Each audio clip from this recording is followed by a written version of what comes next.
जी हां, राजस्थान में इस बार लग रहा है सचिन पायलट सीएम बन ही जाएंगे। यकीन नहीं होता तो जरा देखिए सचिन के तेवर, तलखियां और सुनिए। मैं हमेशा इस बात को बोलता हूं कि पिछले 30 सालों में राजस्थान में हमेशा एक बार बीजेपी सरकार, एक बार कांग्रेस सरकार, एक परिपाटी बनी हुई है। लेकिन जो एआईसीसी ने कमेटी बनाई थी लगभग 2 साल पहले, उसके माध्यम से राजस्थान के अंदर संगठन सरकार में कुछ कदम हम लोगों ने सही दिशा में उठाए हैं। उसी पर हमें और आगे काम करना है ताकि हम लोग संगठित रूप से 2023 के विधानसभा चुनावों में राजस्थान में दोबारा सरकार बना सकें। ये हम सबका मत है।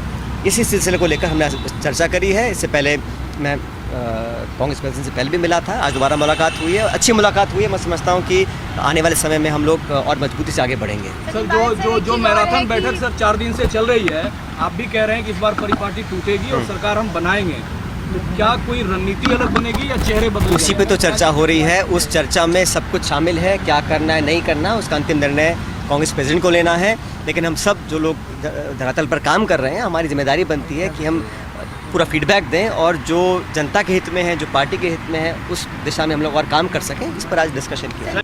सही सुना आपने। राजस्थान की सियासत में जो 30 साल से नहीं हुआ वो इस बार होगा। सचिन पायलट की माने तो इस बार वो 30 साल से चली आ रही परिपाटी को बदल देंगे। तो क्या परिपाटी बदलने के लिए सचिन पायलट को सीएम बनाने पर कांग्रेस ने मन बना लिया है? मैं हमेशा इस बात को बोलता हूँ कि पिछले 30 सालों में राजस्थान में हमेशा एक बार बीजेपी सरकार, एक बार कांग्रेस सरकार, एक परिपाटी बनी हुई है। लेकिन जो एआईसीसी ने कमेटी बनाई थी लगभग 2 साल पहले, उसके माध्यम से राजस्थान के अंदर संगठन सरकार में कुछ कदम हम लोगों ने सही दिशा में उठाए हैं। उसी पर हमें और आगे काम करना है ताकि हम लोग संगठित रूप से 2023 के विधानसभा चुनावों में राजस्थान में दोबारा सरकार बना सकें। ये हम सबका मत है।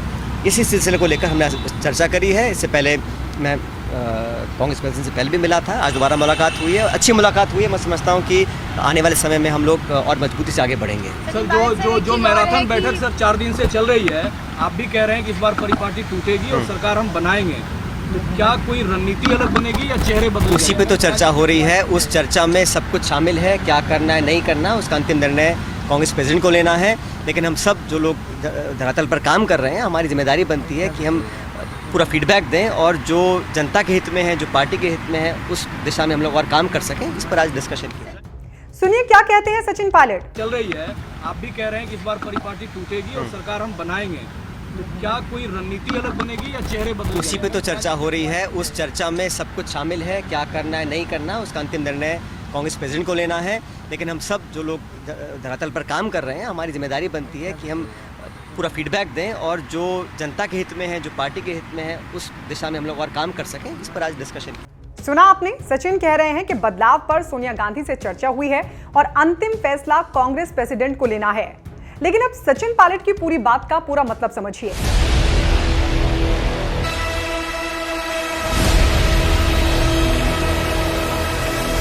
30 साल से राजस्थान की सियासत में जो परिपाटी रही है, उसके मुताबिक एक बार कांग्रेस की सरकार तो एक बार बीजेपी की सरकार रही है। इसमें अहम बात यह है कि भले ही पिछली बार सचिन पायलट को राजस्थान कांग्रेस के अध्यक्ष पद पर काबिज किया गया हो, खूब मेहनत कर कांग्रेस को जिताने में भी उन्होंने दमदार भूमिका निभाई हो, लेकिन पार्टी ने मुख्यमंत्री के लिए अशोक गहलोत को ही हर बार पहली पसंद बनाया है। और 30 साल से कांग्रेस एक बार सत्ता में आती है तो दूसरी बार हट जाती है। यानी सचिन की बात का मतलब समझिए। वो कह रहे हैं कि अब ऐसा वो नहीं होने देंगे।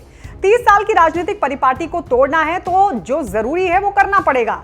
सचिन ने सोनिया से अपनी मुलाकात को लेकर बताया कि हम जैसे लोग जो जमीन पर काम कर रहे हैं, ये हमारी जिम्मेदारी है कि हम उचित फीडबैक दें।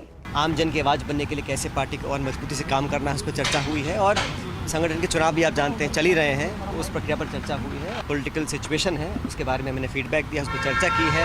और मैं हमेशा इस बात को बोलता हूँ कि पिछले 30 सालों में राजस्थान में हमेशा एक बार बीजेपी सरकार, एक बार कांग्रेस सरकार, एक परिपाटी बनी हुई है। लेकिन जो एआईसीसी ने कमेटी बनाई थी लगभग 2 साल पहले, आगे काम करना है ताकि हम लोग संगठित रूप से 2023 के विधानसभा चुनावों में राजस्थान में दोबारा सरकार बना सकें। ये हम सबका मत है। इसी सिलसिले को लेकर हमने चर्चा करी है। इससे पहले मैं कांग्रेस प्रेसिडेंट से पहले भी मिला था, आज दोबारा मुलाकात हुई है, अच्छी मुलाकात हुई है। मैं समझता हूँ कि आने वाले समय में हम लोग और मजबूती से आगे बढ़ेंगे। सर, जो मैराथन बैठक सर 4 दिन से चल रही है, आप भी कह रहे हैं कि इस बार परिपाटी टूटेगी और सरकार हम बनाएंगे, तो क्या कोई रणनीति अलग बनेगी या चेहरे बदलेंगे? उसी पे तो चर्चा हो रही है। उस चर्चा में सब कुछ शामिल है। क्या करना है, नहीं करना, उसका अंतिम निर्णय कांग्रेस प्रेसिडेंट को लेना है, लेकिन हम सब जो लोग धरातल पर काम कर रहे हैं, हमारी जिम्मेदारी बनती है कि हम पूरा फीडबैक दें और जो जनता के हित में है, जो पार्टी के हित में है, उस दिशा में हम लोग और काम कर सकें। इस पर आज डिस्कशन। गौर करने वाली बात यह है कि राजस्थान के सीएम अशोक गहलोत ने बुधवार को कांग्रेस अध्यक्ष सोनिया गांधी से मुलाकात की थी। इसके एक दिन बाद सचिन पायलट सोनिया गांधी से मिले। सचिन पायलट और अशोक गहलोत के बीच मतभेद किसी से छिपे नहीं हैं। इन्हीं मतभेदों की वजह से 14 जुलाई 2020 को सचिन उप मुख्यमंत्री और राजस्थान कांग्रेस अध्यक्ष पद से हटा दिए गए थे। तब सचिन की बीजेपी में जाने की अटकलों ने भी खूब जोर पकड़ा था, लेकिन फिर बाद में वो मान गए और पार्टी में बने रहने का ही फैसला लिया। लेकिन उसके बाद भी अशोक गहलोत और सचिन के बीच मनमुटाव कई मौकों पर सामने आता रहा है। मगर क्या इस बार सचिन का सपना पूरा हो जाएगा? ये सवाल इसलिए भी क्योंकि हाल ही में गुजरात कांग्रेस के कार्यकारी अध्यक्ष हार्दिक पटेल ने भी एक इंटरव्यू में सचिन पायलट के साथ पार्टी में हुई नाइंसाफी की बात कही थी। तो वहीं लोकसभा चुनाव के लिए कांग्रेस की रणनीति बनाने में जुटे प्रशांत किशोर ने भी पार्टी को यही सलाह दी है कि जिन राज्यों में कांग्रेस की बीजेपी से सीधी टक्कर है, वहां पूरे स्ट्रक्चर में ही बदलाव किया जाए। और राजस्थान भी वही स्टेट है जहां कांग्रेस की बीजेपी से सीधी टक्कर है और 2023 में विधानसभा के चुनाव भी हैं।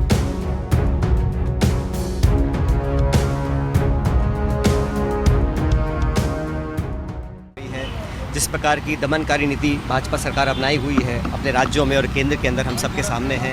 उसके लिए आम जन की आवाज़ बनने के लिए कैसे पार्टी को और मजबूती से काम करना है, उस पर चर्चा हुई है। और संगठन के चुनाव भी आप जानते हैं चल ही रहे हैं, उस प्रक्रिया पर चर्चा हुई है। और आने वाले समय में जो राजस्थान की पॉलिटिकल सिचुएशन है, उसके बारे में मैंने फीडबैक दिया, उस पर चर्चा की है। और मैं हमेशा इस बात को बोलता हूँ कि पिछले 30 सालों में राजस्थान में हमेशा एक बार बीजेपी सरकार, एक बार कांग्रेस सरकार, एक परिपाटी बनी हुई है। लेकिन जो AICC ने कमेटी बनाई थी लगभग 2 साल पहले, उसके माध्यम से राजस्थान के अंदर संगठन सरकार में कुछ कदम हम लोगों ने सही दिशा में उठाए हैं। उसी पर हमें और आगे काम करना है ताकि हम लोग संगठित रूप से 2023 के विधानसभा चुनावों में राजस्थान में दोबारा सरकार बना सकें। ये हम सबका मत है। इसी सिलसिले को लेकर हमने चर्चा करी है। इससे पहले मैं कांग्रेस प्रेसिडेंट से पहले भी मिला था, आज दोबारा मुलाकात हुई है, अच्छी मुलाकात हुई है। मैं समझता हूँ कि आने वाले समय में हम लोग और मजबूती से आगे बढ़ेंगे। सर, जो मैराथन बैठक सर 4 दिन से चल रही है, आप भी कह रहे हैं कि इस बार परिपाटी टूटेगी और सरकार हम बनाएंगे, तो क्या कोई रणनीति अलग बनेगी या चेहरे बदलेंगे? उसी पे तो चर्चा हो रही है। उस चर्चा में सब कुछ शामिल है, क्या करना है, नहीं करना, उसका अंतिम निर्णय कांग्रेस प्रेसिडेंट को लेना है। लेकिन हम सब जो लोग धरातल पर काम कर रहे हैं, हमारी जिम्मेदारी बनती है कि हम पूरा फीडबैक दें और जो जनता के हित में है, जो पार्टी के हित में है, उस दिशा में हम लोग और काम कर सकें। इस पर आज डिस्कशन किया।